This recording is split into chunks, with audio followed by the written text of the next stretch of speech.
Bonjour, je suis Alizéa, animatrice nature, et je te souhaite la bienvenue dans Histoire au poil, le podcast où les animaux ont la parole. Cette semaine, je voulais mettre à l'honneur le renard, un animal très discret et autour duquel circulent beaucoup de légendes. Si tu es déjà venu à mes balades comptées dans le Marais Tadon à La Rochelle, tu as peut-être déjà entendu parler de ce personnage qui est présent dans une de mes histoires. Donc installe-toi confortablement, ferme les yeux et écoute l'histoire de Roméo, le renard pétochard.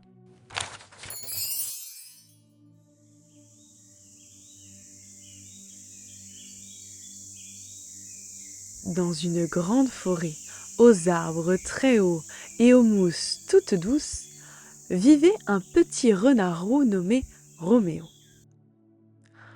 Roméo était malin, rapide, mais Roméo avait un problème. Il avait peur.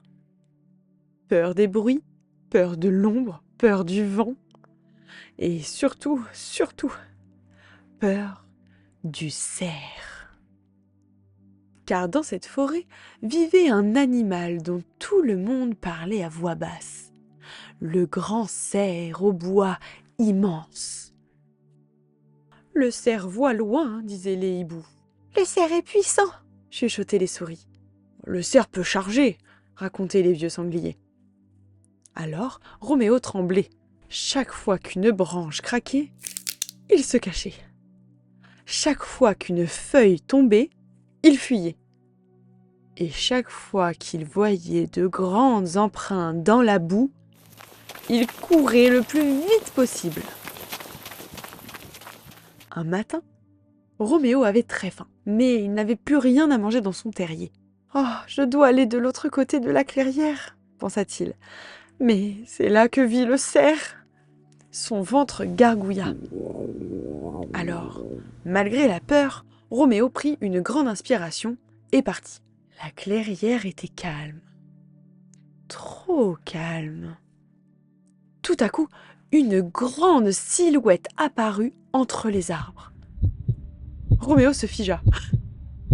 Son cœur battait fort.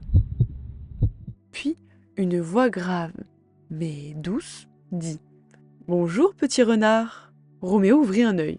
Devant lui se tenait un immense animal brun, avec de grands yeux paisibles et de longs bois qui touchaient presque les branches au-dessus de lui. Le cerf. Mais il ne grognait pas, il ne montrait pas de dents, il mâchait juste tranquillement des feuilles. « Tu trembles, dit le cerf, tu as froid ?»« Non, j'ai peur, répondit Roméo. « Peur de moi ?» Roméo hocha la tête. Le cerf baissa la tête lentement pour être à sa hauteur. « Tu sais, dit-il, les cerfs ne mangent pas d'animaux. Nous mangeons de l'herbe, des feuilles, des bourgeons, des fruits. Nous sommes de grands herbivores, pas des chasseurs. » Roméo cligna des yeux. « Vraiment ? Oui, en plus nous préférons fuir plutôt que de faire peur. Nos grandes oreilles nous servent à entendre le danger et à fuir si besoin. » Roméo regarda les grandes oreilles du cerf. « Ah, c'est pour ça que tu as entendu mes pas quand j'arrivais. » « Exactement. » Ils restèrent silencieux un moment. Puis Roméo demanda. « Et tes bois, là, ils servent à quoi? À attaquer ?»« Non, ils servent surtout à impressionner les autres cerfs, pas à faire du mal aux petits comme toi. » Roméo respira un peu mieux. « Ah !»« Et toi, pourquoi es-tu venu ici ?» demanda le cerf. « Oh, j'ai faim, mais j'avais trop peur. » Le cerf réfléchit, puis dit « Ah, viens, je vais te montrer quelque chose. » Ils marchèrent jusqu'à un buisson plein de baies. « Les renards aiment ça, non ?» Roméo hocha la tête émerveillé. « Ah oui, oui !»« Tu vois, dit le cerf, la forêt est grande, il y a de la place pour tous ceux qui la respectent. » Roméo mangea ses baies, heureux. « Oh, tu n'es pas effrayant finalement !» Le cerf sourit. « Je suis juste ce que je suis, comme toi. » Depuis ce jour, Roméo n'avait plus peur des grandes ombres. Il avait appris que ce qu'on ne connaît pas fait peur, mais ce qu'on apprend à connaître peut parfois devenir ami. Et dans la forêt, le renard et le cerf se croisaient, en se faisant un petit signe de la tête.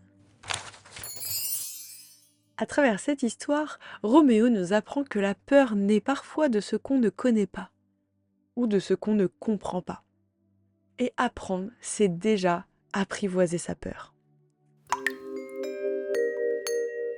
Le renard est facilement observable partout en France et même dans le monde, c'est un des mammifères les plus répandus. Et est-ce que toi tu en as déjà vu?